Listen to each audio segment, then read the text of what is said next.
Oke, Assalamualaikum warahmatullahi wabarakatuh. Kita lanjutkan yang kemarin sudah pada plugin ya, plugin, page builder, menu website, dan customisasi yang ada di Elementor Pro. Sekarang kita berbicara terkait dengan peningkatan kinerja di sebuah website. Tentunya kalau kita sudah mempunyai website, kalau dibiarkan atau tidak di maintenance, itu ya lambat laun akan rapuh seperti apa ketika kita punya sesuatu tapi kalau tidak kita beri masukan ataupun tidak kita rawat itu ya akan hancur ya. Nah, tentunya di sini kita ingin website kita itu selain bisa bertahan juga meningkatkan terkait dengan kinerja website. Oke, sebelum lanjut kita review sebentar terkait dengan performance ya. Performance sebuah website itu apa? Nah, performance itu memang sering dikaitkan dengan kecepatan akses dari sebuah website. Jadi kalau misalnya ada penilaian di sebuah website itu salah satunya juga terkait dengan kinerja websitenya yang dinilai ya, selain dari layout, tampilan, desain misalnya ya. Nah, itu juga terkait dengan performance selain dari security-nya juga. Itu biasanya komponen nilai ketika kita melombakan sebuah website ya, itu ada salah satunya performance website. Dan memang di dalam performance kalau kita bicara ya pasti terkait dengan kecepatan dari sebuah website itu sendiri. Dan sebuah website memang dituntut untuk mampu merespon input pengunjung ya dengan sangat cepat misalnya. Kalau menurut dari Kissmetrics ya 40% dari pengunjung di sebuah website itu akan meninggalkan website yang mereka buka jika waktu loadingnya itu lebih dari 3 detik ya, 3 detik 1, 2, 3 itu sudah menunjukkan 3 detik. Kalau websitenya itu kinerjanya itu ketika kita buka menu ini masih performanya jelek atau tidak secepat untuk mengaksesnya ya pasti pengunjung itu akan meninggalkan website tersebut dan itu sudah terbukti 40% menurut Kissmetrics ya. Di dalam perangkat seluler juga bounce rate-nya bahkan lebih tinggi, misalnya yaitu 53%, yang berarti separuh dari pengunjung yang akan batal mengunjungi situs kita jika loadingnya itu menjadi lambat atau kecepatan aksesnya itu sangat-sangat lambat. Nah, selain itu ada kerugian lain yang ditimbulkan dari hal ini, misalnya kalau performanya jelek, aksesnya di dalam website kita itu lemah, lambat, itu tentunya kerugiannya ada pada traffic website itu menurun jelas. Kesan pertama itu buruk bagi pengguna yang misalnya website apa ini untuk diakses saja membutuhkan waktu yang lama. Dan yang ketiga yaitu menurunnya peringkat di mesin pencarian atau SEO. Nah, beberapa langkah yang bisa kita terapkan untuk mengoptimalkan di dalam website kita, khususnya pakai WordPress ya, untuk meningkatkan performance. Yang pertama itu kita harus memperbarui website atau WordPress kita ke versi yang terbaru. Misalnya kita mendevelop itu di versi 5 titik gitu ya, tapi sekarang itu sudah 7 titik. Mau nggak mau kita harus memperbarui versi-versi yang ada. Kalau tidak ingin ketinggalan atau performanya tidak meningkat sama sekali ya sudah dibiarkan. Tapi kalau kita ingin mengejar performance ya pasti kita harus memperbarui WordPress ke versi yang terbaru. Yang kedua, kita hapus tema atau plugin yang tidak digunakan. Misalnya saat ini plugin yang saya gunakan adalah plugin ini. Tapi untuk kedepannya plugin ini sudah tidak support dan tidak available lagi di dalam WordPress, maka ya kita harus ganti tema. Harus ganti tema atau menghapus plugin-plugin yang tidak kita gunakan. Itu juga akan lebih meningkatkan performance pada atau bisa mengoptimalkan website dari kita. Yang ketiga, mengaktifkan caching ya dengan plugin seperti Web3 Supercase, Web3 Total Case atau Let's Speed Case. Ini digunakan untuk ketika kita membersihkan ya atau caching ya. Nah, yang saya ceritakan di awal bahwa performance itu juga terpengaruhi selain dengan kecepatan, itu juga terkait dengan security. Jadi keamanan pada website WordPress secara default itu sudah cukup baik. Akan tetapi kalau kita ingin meningkatkan lagi kinerjanya terkait dengan security, misalnya karena banyaknya pembobolan data, maraknya pencurian dan lain sebagainya, alangkah lebih baik dalam security sebuah website itu juga ditingkatkan, dibuat berlapis-lapis agar tidak mudah dibobol oleh orang lain. Oleh karena itu perlu menambahkan fitur keamanan agar terhindar dari virus dan malware. WordPress sendiri juga memudahkan administrator ya untuk meningkatkan security-nya dengan menambahkan plugin security ke dalam website kita. Beberapa plugin security yang bisa dimanfaatkan, misalnya ada WordFence Security, Item Security, bahkan ada yang SecuPress Free. Nah, ini menggunakan yang mana ya? Terserah dari kalian. Yang penting ketika ingin meningkatkan sebuah kinerja dari website, kita tentu tidak luput dari security atau keamanan.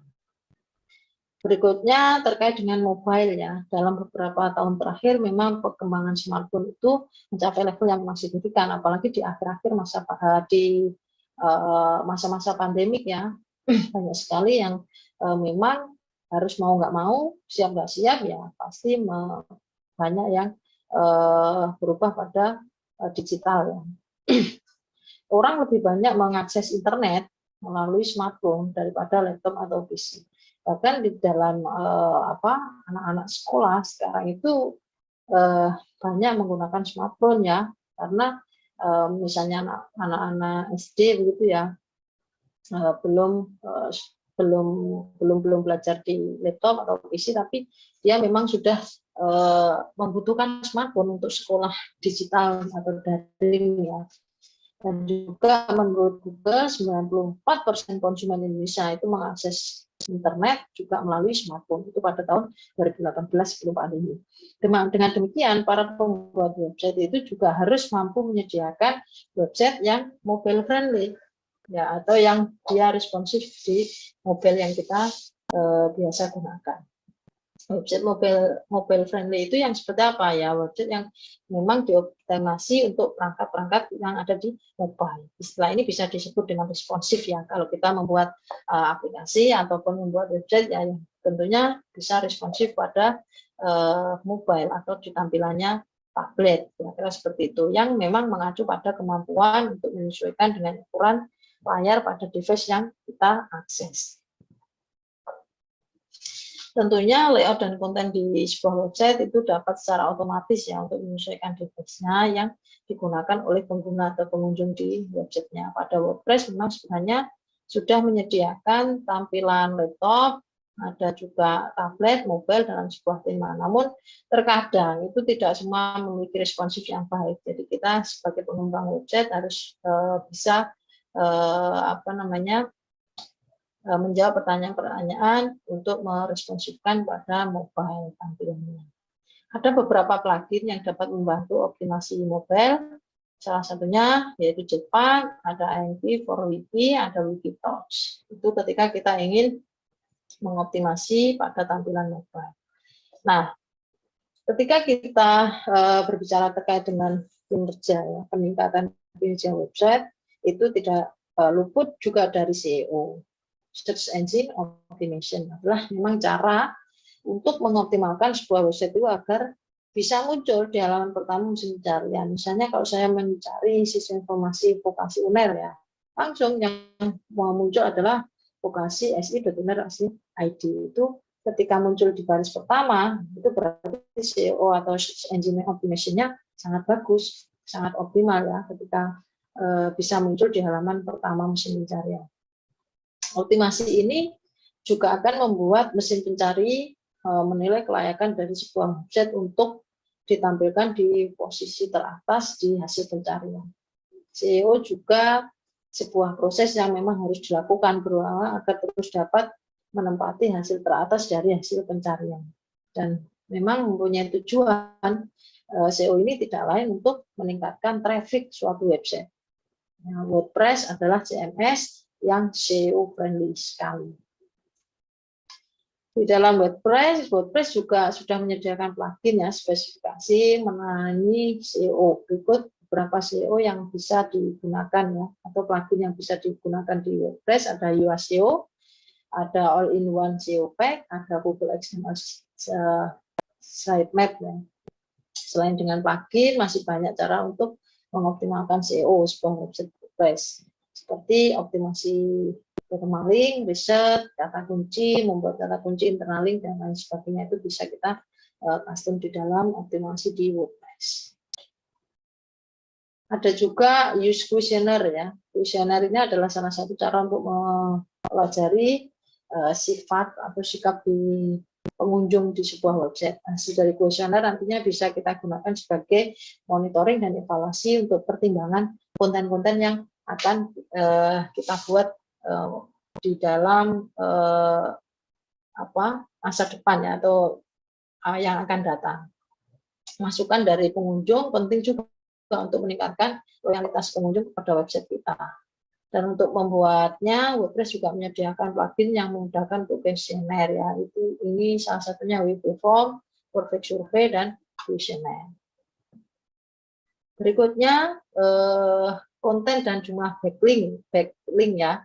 Ini juga salah satu untuk peningkatan performance kinerja di sebuah website ya. Bagi pemula, istilah backlink ini mungkin kurang familiar ya. Backlink ini sering muncul dengan pembahasan search engine optimization atau SEO. Dan memang backlink ini juga adalah sebuah link yang dipasang di suatu website yang nantinya bisa mendirect atau mengarah ke website kita. Kegiatan membangun backlink ini disebut dengan building.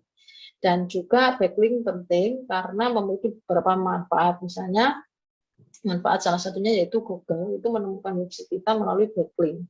Dan menjaga reputasi di Google, meningkatkan kredibilitas website, dan juga mendatangkan traffic ke website. Semakin website kita itu dirujuk oleh website populer, maka semakin website kita dikenal dan naik peringkatnya ya dalam mesin pencarian atau SEO itu tadi.